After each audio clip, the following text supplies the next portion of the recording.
présentation, mais c'est pas grave si je ne l'utilise pas. Donc, gênez-vous pas. Si vous avez des questions ou si vous voulez parler pendant la conférence, la présentation, ça ne me dérange pas du tout. Même, je préfère ça.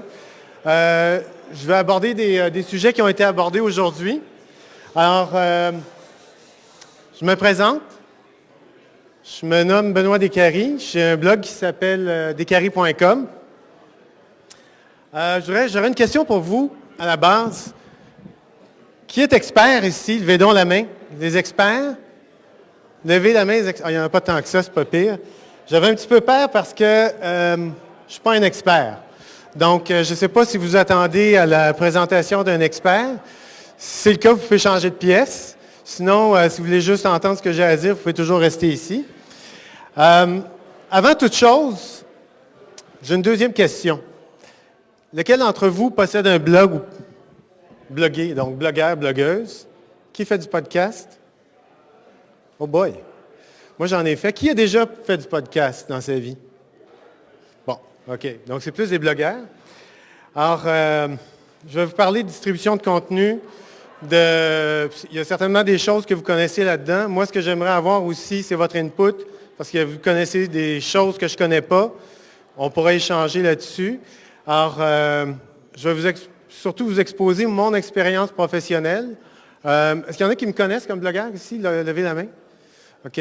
Donc, j'ai un blog qui est quand même assez connu, mais qui, à cause de la loi du nombre, j'ai beaucoup plus de gens qui me suivent en Europe qu'ici. Évidemment, il y a plus de francophones en Europe.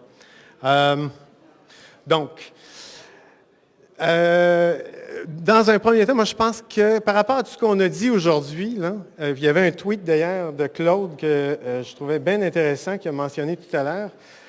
Les blogs sont au centre de notre identité numérique. Tout le reste doit mettre en valeur ces derniers. Donc, je suis complètement en accord avec ça, en sens où je pense que le blog, c'est vraiment le centre de l'univers numérique des gens qui ont un blog, évidemment, mais aussi des autres qui interviennent sur les réseaux sociaux. Le fait d'avoir un blog, c'est vous qui en êtes le propriétaire, c'est vous qui gérez le contenu comme vous voulez. J'irais même plus loin que ça. Tantôt, le panel, s'il y en a qui étaient là, on parlait d'URL, le système de raccourci d'URL, puis je vais y revenir là-dessus, comme Bitly. Moi, je prône même d'avoir son propre système de raccourci d'URL, où vous êtes propriétaire des URL, et c'est vous qui gérez, et c'est vous qui décidez qu'est-ce que vous voulez faire avec ça. Donc, le créateur du contenu doit être présent sur ces différentes plateformes, incluant évidemment les réseaux sociaux, et diffuser son contenu un peu partout. Ceux qui ont des blogs, est-ce qu'il y en a qui tronquent leur contenu? En fait, le flux RSS, ici, levez donc la main, ceux qui tronquent le contenu. OK. Moi, je suis un anti-tronqueur de flux RSS. Pourquoi? Parce que le flux RSS tronqué, vous n'avez pas accès à l'information directement dans par exemple, Google Reader ou n'importe quel lecteur de flux RSS. Mon contenu est copié partout. Je dois connaître à peu près une trentaine de sites web qui copient mon site web. En fait, qui prend mon flux, regardez, Paperblog, c'est un truc français, c'est intégral. Donc, il reprend l'intégralité de mon blog, pas juste le mien, d'autres blogs, et il le republie chez eux. Alors, c'est plate, oui, mais moi, je trouve ça super. Pourquoi? Ça, c'est un aparté avant d'entrer dans les médias sociaux. Parce que si vous êtes copié, ça augmente votre diffusion, puis moi, ça m'a rapporté beaucoup, le fait d'être copié. Donc, si vous avez un flux tronqué, évidemment, on ne peut pas vous copier, c'est une bonne chose. On est obligé d'aller physiquement sur votre site web. Mais la façon la plus facile de rejoindre les gens, c'est que même si votre truc se retrouve ailleurs, regardez, c'est quand même écrit Benoît Descaries. Donc, il n'est pas venu sur mon blog, mais peut-être qu'il va trouver intéressant ce que j'écris, puis revenir éventuellement plus tard. Donc, moi, je suis vraiment en faveur de la copie en général. Ça ne me dérange pas. Au début, je dois avouer que ça m'insultait. Je rejoignais les gens, je leur demandais d'enlever le truc, peut-être patata. Mais à un moment donné, j'ai accepté le fait d'être sur le web et je me suis assumé, puis je laisse faire. Puis, au contraire, je trouve que c'est parfait d'avoir des copycats qui sont un peu partout répartis sur le web. Alors, comment on peut tirer profit de ceux qui copient notre contenu? C'est assez facile. Vous pouvez ajouter des liens qui pointent vers votre blog. Vous allez voir d'ailleurs, la plupart des gros blogs des gros blogs comme Mashable, TechCrunch, n'importe quel gros blog, même des francophones. De plus en plus, on va intégrer un lien à l'intérieur sur un mot-clé qui pointe vers un autre article du billet. Donc, si vous êtes copié, si je reviens en arrière, là, sur ma slide copier, je n'ai pas de pointeur, mais par exemple, vous voyez Facebook, il est surligné. Il est surligné, puis il est en caractère grand. Donc ça renvoie sur les articles qui ont été publiés sur Facebook sur mon blog. Donc, en mettant des liens briqués à l'intérieur, vous avez un double avantage. Non seulement vous allez ramener du monde qui sont à l'extérieur chez vous, mais vous allez aussi référer les gens vers vos vieux billets. Souvent, on pense que les vieux contenus ne sont pas intéressants. Bien au contraire, c'est ça souvent qui est le plus vivant dans votre blog. Il y a quelqu'un qui l'a mentionné sur du vieux contenu qui était encore vivant, puis que les gens lisaient. Moi, j'ai de vieux billets que j'ai écrits il y a 2 ans puis 3 ans sur comment faire un podcast, comment utiliser les signets sociaux à la Delicious, etc. Donc, tout ça, c'est encore vivant parce que c'est encore d'actualité et les gens y reviennent souvent à cause des liens que je remets à l'intérieur de mes billets. Donc, on reprend ces billets les plus, je dirais, les meilleurs et on fait du linking à l'intérieur de son blog. J'utilise aussi des plugins. Moi, je suis sur WordPress. Est-ce qu'il y en a qui sont sur WordPress ici? Oh boy! OK. Qui n'est pas sur WordPress? OK, vous n'êtes pas très chanceux, vous autres. Mais en tout cas, ça, c'est une autre histoire. Donc, ceux qui ont la chance d'être sur WordPress, les autres, vous êtes toujours bienvenus. Vous pouvez changer de plateforme, ça ne coûte rien, WordPress. Alors, vous pouvez utiliser un plugin. Il y en a un, entre autres, qui se nomme RSS Footer, mais il doit en avoir des dizaines. Alors, qu'est-ce que fait RSS Footer? Je vais juste passer ici. Ça ajoute un petit lien à la fin de votre billet. Puis vous faites ce que vous voulez. Moi, j'ai écrit devenez fan de Descaries.com sur Facebook. Suivez-moi sur Twitter. Et j'ai mis un copyright. Donc, tout ça pour ramener du jus qui est à l'extérieur, soit dans les lecteurs RSS, soit au niveau des gens qui me copient, vers mon blog. Donc, toujours dans l'idée de garder, évidemment, votre blog comme étant, ou votre espace, ce n'est pas seulement un blog, comme étant votre centre de votre espace numérique. Je ne sais pas s'il y en a qui ont d'autres idées dans la salle à ce sujet-là pour ramener du contenu que vous avez publié, qui est à l'extérieur, vers chez vous. Est-ce qu'il y en a qui utilisent d'autres techniques? Twitter? Oui, Twitter Tools. Je vais reparler de Twitter, c'est ça, oui, c'est des bons points. Twitter, c'est un vecteur de... En fait, c'est un vecteur pas de SEO, mais ça vous ramène tellement de monde maintenant en temps réel. On va y revenir un petit peu tout à l'heure. Les médias sociaux, comment moi je vois ça pour un blogueur ou une blogueuse ou quelqu'un qui fait un podcast? Je vois ça comme un canal de distribution. Il y en a qui étaient ici, qui ont travaillé à Radio-Canada. Radio-Canada a un réseau. Les journaux ont des réseaux de distribution. Nous, on est tout seuls, chacun de notre coin. Notre réseau de distribution, c'est justement les réseaux sociaux, les médias sociaux. Moi, je vois ça comme évidemment pour des choses personnelles, mais pour pousser mon contenu puis le faire vivre, j'utilise beaucoup, beaucoup les médias sociaux. À mon avis, c'est vital pour quelqu'un qui va avoir un espace comme un blog ou un espace web qui se veut vivant. Si on veut avoir un peu de monde, ramener un peu de monde, la viralité des médias sociaux est incontournable. Alors, peut-être qu'il y en a pas mal, il y en a peut-être de moins en moins, mais plusieurs pensent que médias sociaux, c'est un monde hostile. Pas vraiment. Moi, je ne donne pas mon contenu, d'ailleurs, aux médias sociaux. Qu'est-ce que je fais? Je le partage aux médias sociaux. Donc, tout part de mon blog, s'en va vers les médias sociaux. C'est partagé. Donc, le contenu est quand même toujours dans mon espace. J'en demeure le propriétaire. C'est moi qui conserve la paternité au niveau de mon contenu. Donc, c'est vraiment une nuance là, au niveau de soit publier tout sur une page Facebook, tout sur Twitter et rien chez vous, finalement. Donc, moi, je fais plutôt le contraire. J'essaie de ramener les gens chez nous. Évidemment, je ne fais pas juste de l'autopromotion parce que ça ne fonctionnerait pas. Votre compte tomberait en désuétude, puis les gens ne veulent pas non plus avoir un Publisac. Mais à chaque jour, quand je pousse du contenu que je juge intéressant, je pousse mon contenu vers Twitter, je pousse mon contenu vers ma page Facebook, je pousse mon contenu vers mon compte Facebook aussi. Donc, c'est vraiment la syndication du contenu. C'est mon modèle, moi, au niveau de la distribution de mon contenu. Donc, tout part de mon blog et est redistribué vers le contenu RSS, qui est repris par des copycats, les lecteurs RSS, Twitter et Facebook, où là, j'ai une page Facebook et j'utilise aussi mon compte Facebook personnel pour pousser du contenu parce que ce n'est pas nécessairement tous mes amis qui veulent s'abonner à ma page Facebook. Est-ce qu'il y en a qui ont une page Facebook pour leur blog ici? Est-ce qu'il y en a qui pensent faire une page Facebook pour un blog? Moi, je vous suggère d'en faire une. Au contraire, là, si vous pensez que ça va vous faire fuir vos lecteurs, ça ramène les lecteurs chez vous.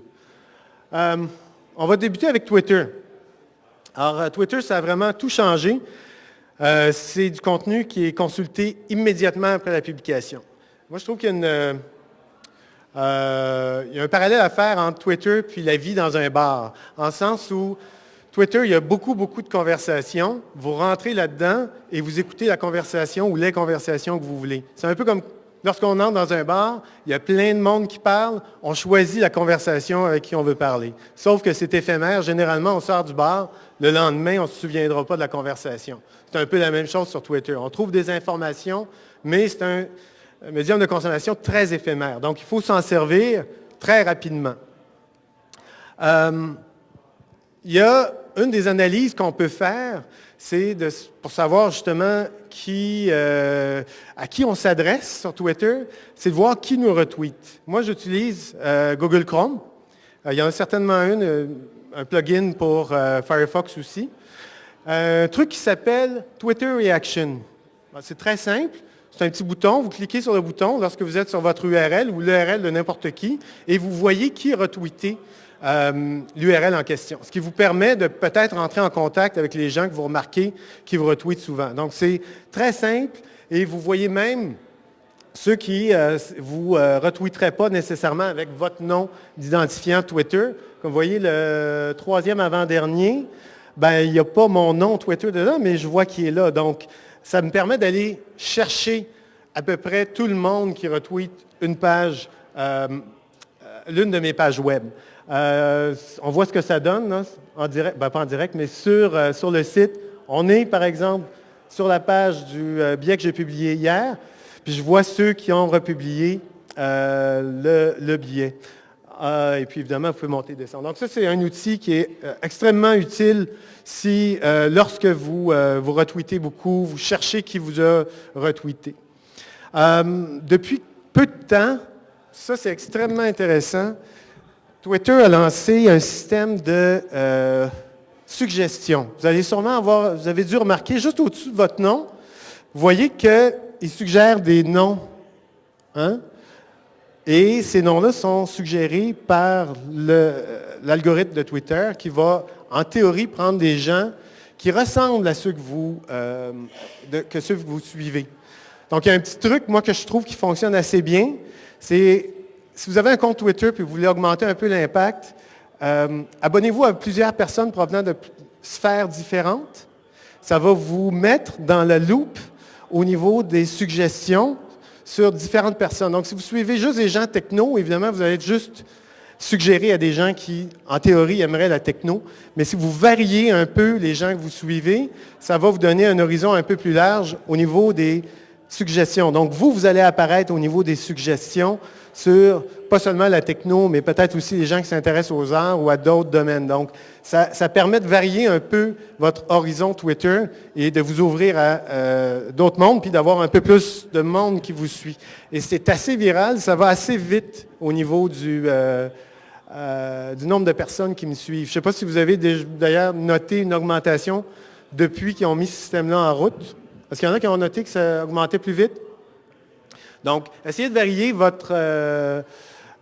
d'avoir plusieurs sphères de personnes dans des secteurs différents et pas uniquement suivre des technos ou des gens au niveau artistique ou quoi que ce soit.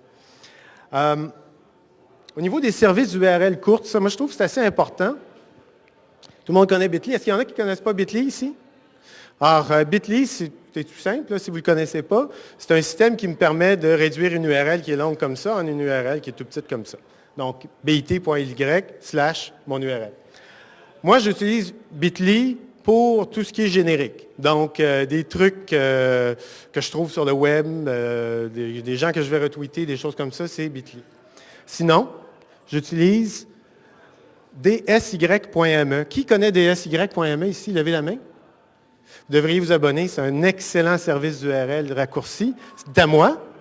Et vous pouvez vous le créer si vous voulez, mais pas en utilisant dsy.me. Si vous faites dsy.me, vous arrivez sur mon blog.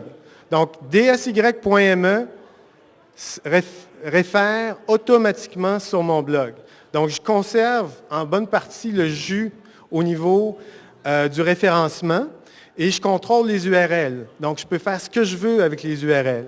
Alors, remarquez mon URL dsy.me/1ko.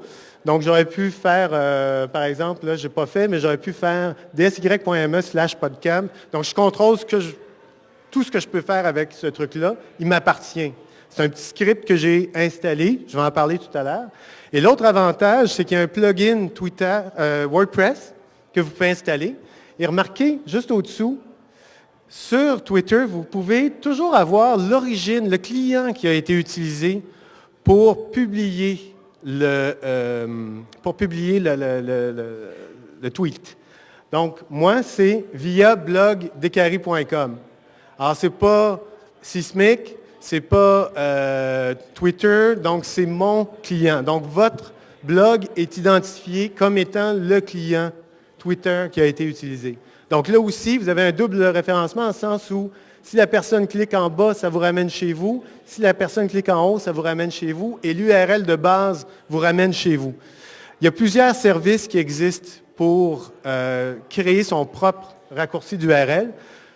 Vous vous réservez un nom, 3 lettres, plus .me, .it, ce que vous voulez. Ça coûte une dizaine de dollars par année pour avoir le nom de domaine.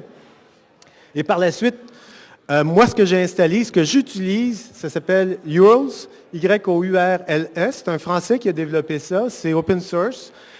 Alors, vous l'installez, c'est un petit script. Si vous savez installer WordPress, vous saurez installer ça. Ça s'installe en littéralement 30 secondes. Et vous avez vos stats, comme dans Bitly, mais c'est vos URL et vous en êtes le propriétaire. J'ai un screenshot de stats, donc il n'est pas détaillé, mais vous avez les hits, la localisation des hits, donc d'où proviennent les gens qui ont cliqué sur vos tweets. Au niveau du referred, j'aurais pu redescendre et aller chercher quel type de clients ont été utilisés. Par exemple, est-ce que ça vient de Twitter, est-ce que ça vient de Facebook, est-ce que ça vient d'un autre système de raccourci d'URL parce qu'ils peuvent être retweetés. Donc, vous avez toutes les stats à l'interne que vous pouvez rendre publiques ou laisser d'une façon complètement privée. Ça, c'est le plugin WordPress. Donc, grâce à l'API, vous pouvez tout simplement vous loguer comme étant un fabricant ou un concepteur d'application Twitter. C'est une petite API, on vous donne un API, un code, vous insérez le code dans le plugin et instantanément, votre WordPress est identifié comme étant un client Twitter. Donc, lorsque je publie, automatiquement, le plugin va chercher mon billet, crée le raccourci d'URL et publie sur Twitter.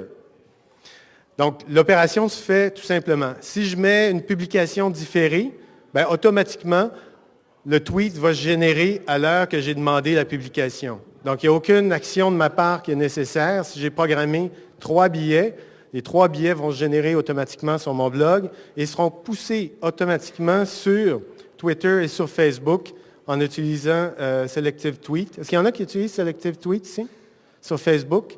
Je vais en parler un petit peu plus tard. Selective Tweet vous permet de prendre des tweets et de sélectionner quelques tweets et de les pousser sur Facebook. Donc, si vous jugez qu'ils sont pertinents, parce que ce n'est pas tous les tweets qui sont pertinents à être poussés sur Facebook, vous rajoutez un petit hashtag FB et automatiquement, le tweet est poussé vers Facebook.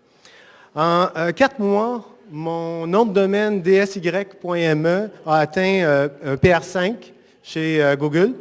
Donc, ce qui veut dire que c'est un nom de domaine qui est assez bien considéré. Puis, je n'ai rien fait là-dedans. C'est tout simplement qu'en ayant ma propre URL et qu'il y a plein de personnes qui me retweetent, Bien, il y a plein de liens qui rentrent sur mon dsy.me.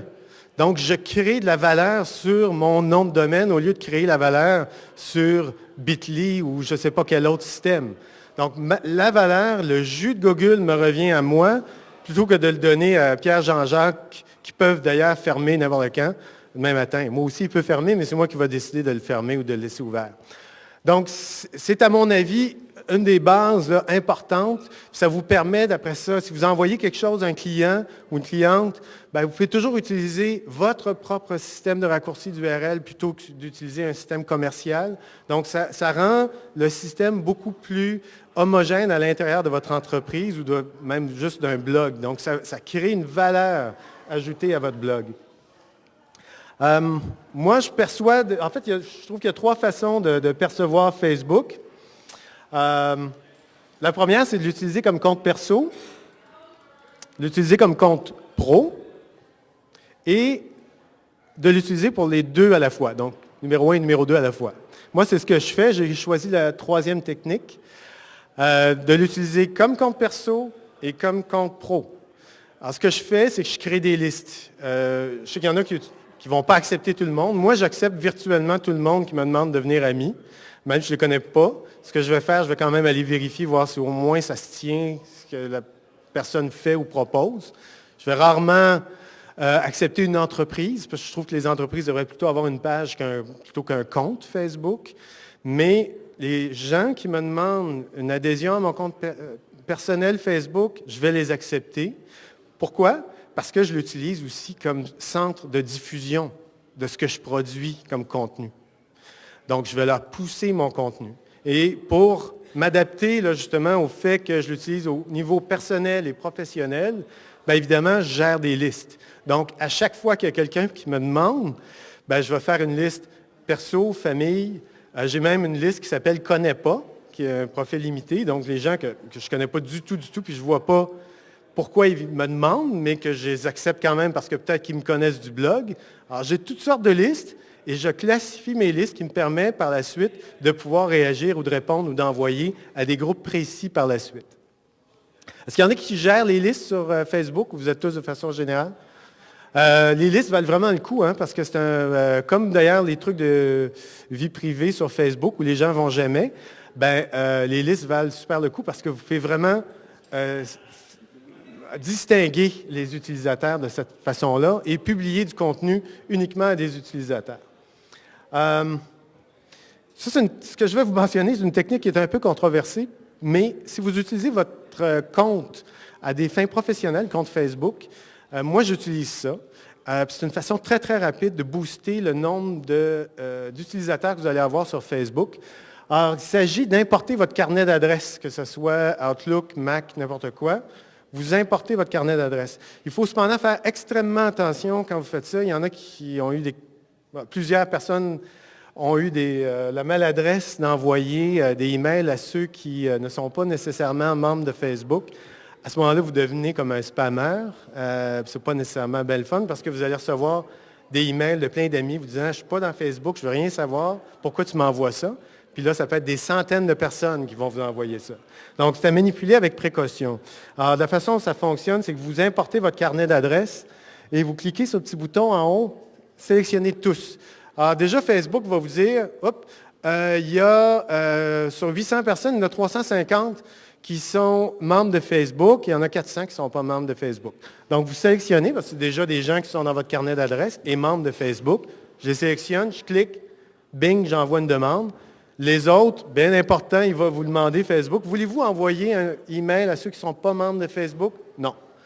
Alors, vous poursuivez et quelques minutes plus tard, vous allez voir que vous allez avoir des dizaines de personnes qui vont accepter votre demande d'amitié et vous les classifiez dans des listes. Pourquoi faire ça? C'est que si vous prenez votre compte Facebook comme étant un compte professionnel, un peu comme LinkedIn, vous allez booster la diffusion et avoir plus de gens qui vont s'intéresser probablement au contenu que vous produisez. Et c'est toujours dans la mesure où on veut justement produire du contenu qui soit diffusé et lu par des gens. Donc, à mon avis, c'est la façon la plus rapide. Et comme vous et moi, on n'a pas nécessairement un centre de distribution qui travaille derrière nous pour essayer de nous faire connaître ou essayer de nous faire rayonner. On est la seule personne qui peut le faire. Donc, évidemment, c'est à faire avec parcimonie. Vous devez user de votre bon jugement pour faire ça, pour pas non plus écœurer les gens qui vous suivent. Mais c'est un truc qui peut être très, très, très rentable. Oui?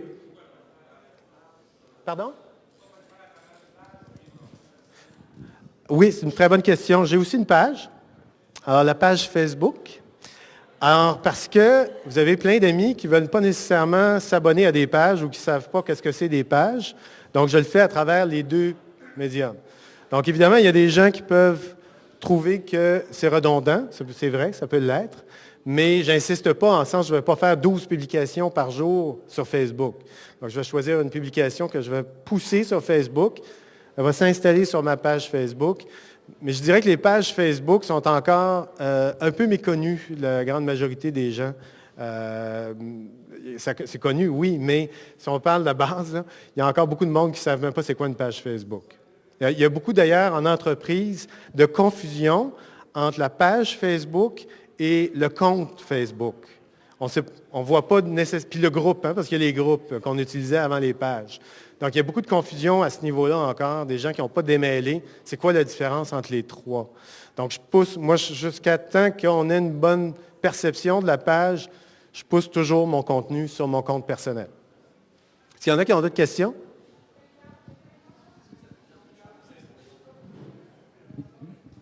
Est-ce que ça veut dire que pour le moment, tu conseilles aux entreprises de ne pas avoir une page, mais plutôt d'avoir un compte perso? En fait, oui, un compte perso, mais pas pour l'utiliser pour des choses d'entreprise. Là, moi, je vous parle plus en tant que blogueur, personne individuelle. Mais comme entreprise, oui, je me souviens pas avec qui je discutais ça, oui, il faut un compte perso. Pourquoi? Parce qu'il faut comprendre c'est quoi Facebook. Si on a juste une page, puis on ne fait rien avec Facebook, on ne sait pas c'est quoi Facebook. Donc, il faut être dans Facebook pour savoir un peu qu'est-ce que c'est Facebook. Donc, oui, compte perso, mais pas de diffusion au niveau de publicité ou quoi que ce soit à l'intérieur du compte perso. D'ailleurs, moi, je ne considère pas, en tant que blogueur, ce n'est pas de la publicité que je fais, c'est plus de la création de contenu. Donc, il y a quand même une nuance entre si j'étais une entreprise qui vend des trucs et moi, en tant que blogueur, qui diffuse du contenu. Donc, je fais plus pousser du contenu à valeur ajoutée, que je considère, que lié peut-être pas, mais moi, que je considère comme étant à valeur ajoutée aux gens qui adhèrent à mon compte et aux gens qui sont sur ma page Facebook. Donc, les entreprises devraient, puis je reçois encore plein de demandes d'amitié d'entreprises qui se créent des comptes personnels, qui sont nés en 1972 ou en 82, qui sont un homme ou une femme. Donc, il y a encore cette confusion-là, puis on a l'impression qu'on va rejoindre plus les gens si on s'en va au niveau d'un compte personnel plutôt que d'une page Facebook. Donc, page Facebook, on va parler un petit peu justement de la page Facebook. Moi, je considère que la page Facebook doit être complémentaire au blog. Je publie de temps à autre du contenu qui est exclusif à la page Facebook, mais de façon générale, ce que je pousse là, c'est du contenu que moi, j'ai généré sur mon blog. Je n'ai pas nécessairement le temps, je suis tout seul, de générer du contenu partout à gauche et à droite. Donc, il faut que je maximise mon temps. Quand je publie sur Twitter, ça va publier sur Facebook, justement pour maximiser mon temps. Évidemment, si j'ai des réactions sur Facebook, je vais y aller d'une façon personnelle, le soir en revenant, puis en répondant aux gens. Mais ma publication, quand je pousse du contenu, ça provient tout du même endroit parce que je n'ai pas le temps nécessairement d'aller à gauche et à droite toute la journée. De plus, je considère que comme le contenu, ce n'est pas nécessairement très clair s'il vous appartient ou vous appartient plus sur Twitter, sur Facebook et autres réseaux sociaux. Bien, comme c'est votre blog qui est la source, si jamais Facebook décide de fermer votre page ou de charger, par exemple, 1 000 $ par année à partir de 2012, qui pourrait être plausible, on dit, bon, bien, vous avez 10 000 fans, ça va être 1 000 ou 2 000 $ par année. Vous dites, ouais, mais moi, ça ne me tente pas, je ne génère pas de revenus avec ça. Clouc, je ferme ça. Si votre contenu provient, puis toutes les vidéos sont chez Facebook, bien, vous perdez d'un coup tout votre contenu. Si, au contraire, vous servez d'agrégateur, puis vous poussez le contenu sur Facebook, à ce moment-là, vous demeurez toujours maître de votre contenu. La page Facebook, bon, moi, j'utilise, évidemment, vous devez l'utiliser, il y a un truc sur Facebook qui s'appelle, curieusement, il aurait dû choisir un autre nom, mais en tout cas, le FBML, pour personnaliser les pages. C'est un petit peu compliqué si on ne connaît pas nécessairement le code, sauf que si vous cherchez sur Google FBML, vous allez trouver des pages types avec du code, vous pouvez facilement l'adapter, ce qui vous permet de créer une page d'accueil personnalisée, un landing page. Moi, je crois beaucoup au landing page, plutôt que d'amener, si vous avez une page Facebook, que les personnes arrivent de Facebook en recherchant du contenu, tombent sur votre page Facebook, amenez-la pas sur votre mur de votre page Facebook, amenez-la sur un landing page en disant, bien, regardez, abonnez-vous. Donc, vous voulez, dans un premier temps, abonner cette personne-là, puis après ça, qu'elle consulte du contenu. Donc, vous créez un landing page à l'aide de FBML. Comme je vous mentionne, sur Google, vous allez trouver plein de ressources FBML et des tutoriels aussi. C'est dans la première page de Google. Donc, FBML, Facebook, page Facebook, vous allez trouver tout de suite. Oups. Donc, créer des onglets, on peut, pour avoir une espèce, l'avantage de page Facebook, évidemment, on peut se créer une contenu 360. Donc, on va chercher des onglets Twitter, YouTube, Flickr. Moi, ce que j'utilise là-dessus, c'est le Twitter tab, YouTube tab et Flickr tab. Si vous cherchez ces trois-là avec tab à la fin, vous allez les trouver. C'est des onglets qui vont rechercher votre contenu et republier automatiquement. C'est très, très efficace. Ça fonctionne excessivement bien. Et pour pousser le flux, est-ce qu'il y en a qui ont des flux RSS sur leur page Facebook ici? Est-ce que ça fonctionne bien pour vous? Moi, ça ne fonctionne pas bien. Hein? Pantoute, hein? C'est ça. Ça marche une semaine, après ça ne marche plus, je l'enlève, je le remets. C'est un peu le foutoir. Donc, ce que je fais, c'est que j'utilise un truc qui s'appelle Networked Blog, qui reprend votre contenu. Et ce qui est intéressant avec ça, c'est que si quelqu'un sur Facebook fait une autre page, il peut reprendre votre contenu et le republier. Et tout ça, évidemment, réfère toujours vers votre site web, vers votre blog. Donc, puis c'est hyper fiable. Vous publiez sur votre blog, à 5 minutes près, c'est sur Facebook. Est-ce qu'il y en a qui connaissent PubSub ici? P-U-B-S-U-B-B-U-B. C'est un protocole open source qui a été créé par Google lancé en juillet de l'année passée. Si vous êtes sur WordPress, je vous suggère de chercher le plugin PubSub. Pourquoi? Ça va transformer votre blog en plateforme de publication instantanée. Et là, ça va tout pousser votre contenu instantanément partout. Donc, vous publiez un billet, quelques secondes plus tard, il va être dans Google Reader, quelques secondes plus tard, il va être dans Facebook. C'est extrêmement efficace. Ça accélère les plateformes de blog qui ne sont pas en temps réel et ça transforme un flux RSS en système de publication en temps réel. Donc, c'est hyper rapide, c'est un protocole ouvert. C'est Google qui le fait, mais c'est vraiment un protocole ouvert. Donc, puis la plupart des nouveaux services web sont en train d'implanter PubSub. Friendfeed, qui a été racheté par Facebook, utilise PubSub. Google Reader utilise PubSub. NetVibe utilise PubSub. Donc, ces gens-là se lient à PubSub pour transformer leur plateforme en plateforme en temps réel, ce qui fait que vous êtes en temps réel, puis si NetVibe est en temps réel, bien, les deux communiquent en temps réel. NetVibe, pour ceux qui ne connaissent pas, c'est un agrégateur, donc c'est une page d'accueil personnalisée comme mon Yahoo, qui est plus efficace. Donc, en connectant des deux côtés, en installant le plugin PubSub, c'est vraiment phénoménal, ça fonctionne super bien. Est-ce qu'il y en a qui l'utilisent, à part moi ici, PubSub? PUB, SUB, attendez, Pub, P-U-B, Sub, S-U-B, Hub, H-U-B, Bub, B-U-B. C'est pas compliqué, hein? Pardon?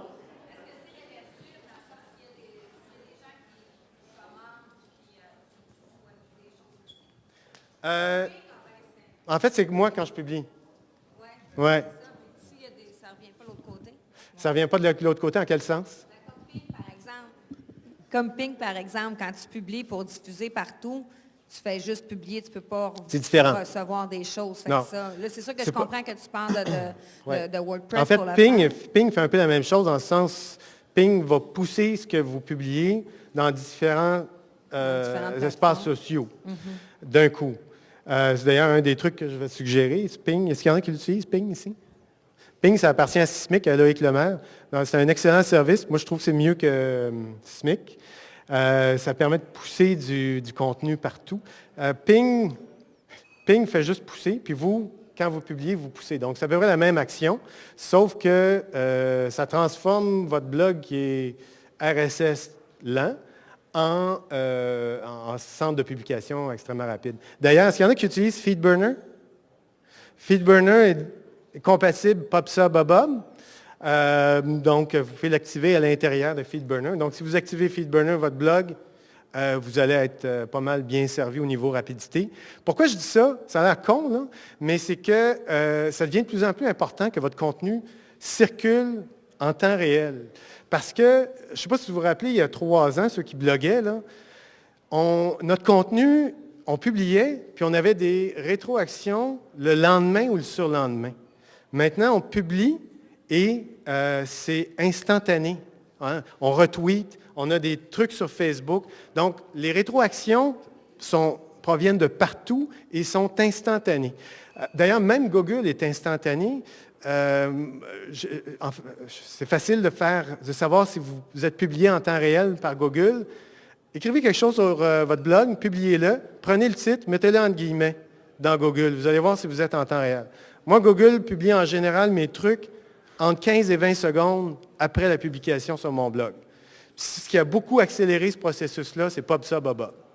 Alors, qu'est-ce que ça change? C'est que Google devient comme Facebook, puis comme Twitter, en sens où vous cherchez quelque chose à propos de ce que je viens d'écrire là, bien, le contenu est indexé et disponible. Et comme on le sait, de plus en plus, Google indexe le contenu frais en priorité. Donc, vous sortez en haut.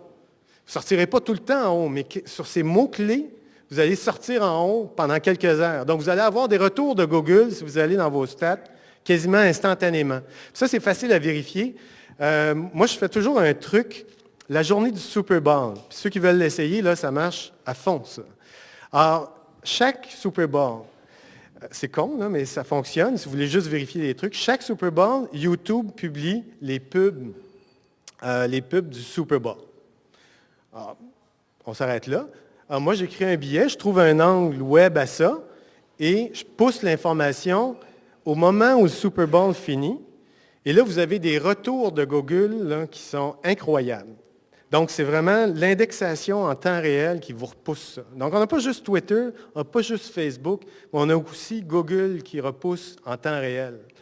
C'est pour ça que l'installation d'un truc aussi banal que PubSub, qui a l'air un peu ridicule, ça va accélérer votre blog et vous allez vous chercher des visites qui proviennent quasiment en temps réel de chez Google. Au niveau des outils, moi, que j'utilise Ping, pas toujours, et sur certains réseaux sociaux. Excusez, je vais prendre ça. J'utilise aussi pas mal, de temps à autre, Buzz Can Tweet. Est-ce qu'il y en a qui utilisent encore Google Buzz ici? Non, hein? Ouais. Ça a été fort les 2 premières journées. Philippe, tu étais là-dedans aussi. On a parlé là-dedans 2h30, puis après ça, on n'est plus revenu. Tu es encore là, toi, Philippe? Tu étais là, mais tu n'y vas plus. Ouais. Twitter Feed, est-ce qu'il y en a qui l'utilisent? Twitter Feed, là, c'est assez génial, ce petit machin-là. C'est gratuit, comme la plupart des services. On se demande comment ils font pour rester là. Il a tendance à se faire acheter, probablement. Alors, Twitter Feed, ça transforme. Vous pouvez, en fait, refaire ce que vous voulez, remixer vos flux et les repousser là où vous le désirez. Vous pouvez même prendre une URL standard, la transformer en flux RSS. Donc, c'est un service qui vous permet de remodeler vos flux RSS, de republier des choses sur Twitter à partir de votre blog. Si, par exemple, vous n'utilisez pas, vous désirez ne pas utiliser ce que je vous ai dit, là, votre propre URL, mais vous voulez automatiser le processus de publication sur Facebook et sur Twitter, Twitter Feed peut vous faire ça. Donc, vous donnez l'URL du RSS de votre blog et vous programmez Twitter Feed et il va publier au moment où vous le désirez, aux endroits où vous le désirez. DLVR.it, je ne sais pas comment le prononcer, fait à peu près la même chose que Twitter Feed. FeedBurner, comme je vous mentionnais, FeedBurner, il y a à l'intérieur de FeedBurner, dans Socialize, dans l'onglet Socialize, vous pouvez activer Twitter. Donc ça, juste cette action-là, ça vous permet de pousser sur Twitter votre contenu qui est publié sur votre fil RSS. Puis vous pouvez ajouter des hashtags si vous le désirez. C'est assez bien, très simple à configurer. Selective Tweets, ça c'est une application Facebook. Alors qu'est-ce que ça fait? Vous installez Selective Tweet et quand vous publiez un tweet, vous pouvez mettre à la fin dièse FB. Et ce que ça fait, c'est que ça va pousser ce tweet-là directement sur votre compte personnel Facebook ou votre page Facebook, comme vous le désirez. C'est extrêmement efficace, donc ça me permet de discriminer, moi, les tweets que je désire juste conserver sur Twitter quand il y a des trucs de Follow Friday ou des trucs qui sont vraiment trop Twitter, et de pousser de l'information qui peut être pertinente à mes lecteurs ou aux gens qui me suivent sur Facebook. Donc, c'est pas mal les outils que j'utilise. Je ne sais pas si vous voulez partager ou il y a des gens qui ont des questions sur ce qu'on a discuté.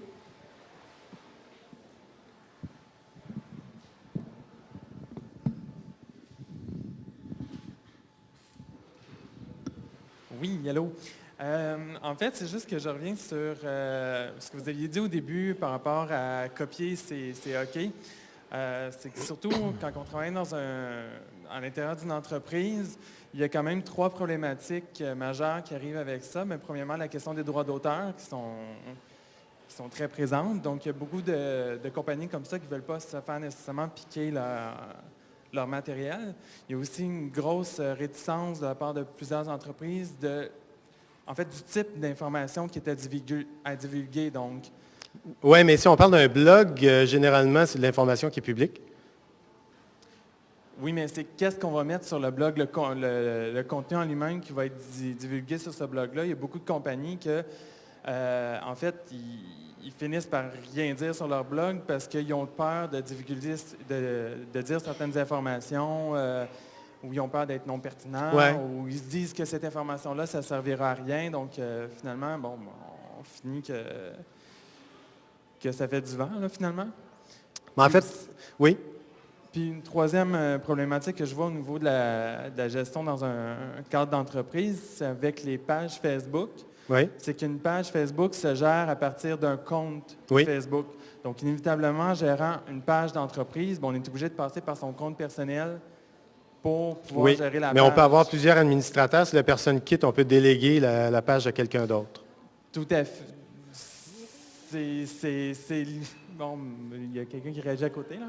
Oui, mais on peut avoir plus d'un administrateur sur la page Facebook. Oui, mais ce qui arrive, c'est que les informations qui servent à la gestion du site exemple pour acheter de la publicité, ça passe par la carte de crédit, mais c'est la carte de crédit qui est au compte personnel de l'administrateur qui est débité. Oui, c'est vrai. Donc, à ce moment-là, au niveau de la gestion du compte professionnel, il y a comme une interférence qui se fait, puis ça aussi, ça peut être problématique pour plusieurs entreprises, surtout des très, très grandes entreprises. Bien, ça dépend à qui vous donnez la page Facebook lorsqu'elle est créée. Hein, si c'est le patron ou si c'est quelqu'un qui est responsable. Il y a 3 millions d'entreprises qui sont sur Facebook à l'heure actuelle, puis le nombre augmente tout le temps. Moi, je considère que c'est une présence qui est quasiment vitale maintenant. Là. Il faut minimalement peut-être commencer à songer à avoir une présence Facebook parce que le problème, c'est qu'il y a des gens pour qui l'Internet, c'est Facebook, puis ils ne sortent plus de Facebook. Donc, si on veut les rejoindre, il faut aller sur Facebook. Donc, c'est un choix qu'on a à faire. Est-ce qu'on veut l'être ou on ne veut pas l'être? Mais si on veut rejoindre tel type de clientèle, juste à Montréal, il y a 3 millions de personnes qui sont membres de Facebook. L'autre point, c'était au niveau de la gestion du contenu. Évidemment, si on publie du contenu sur un fil RSS, sur un blog, il devient public. Donc, on ne publiera pas des romans. Si on publie un roman sur un fil RSS, ben, il faut accepter que le roman, on n'a plus de droit d'auteur dessus.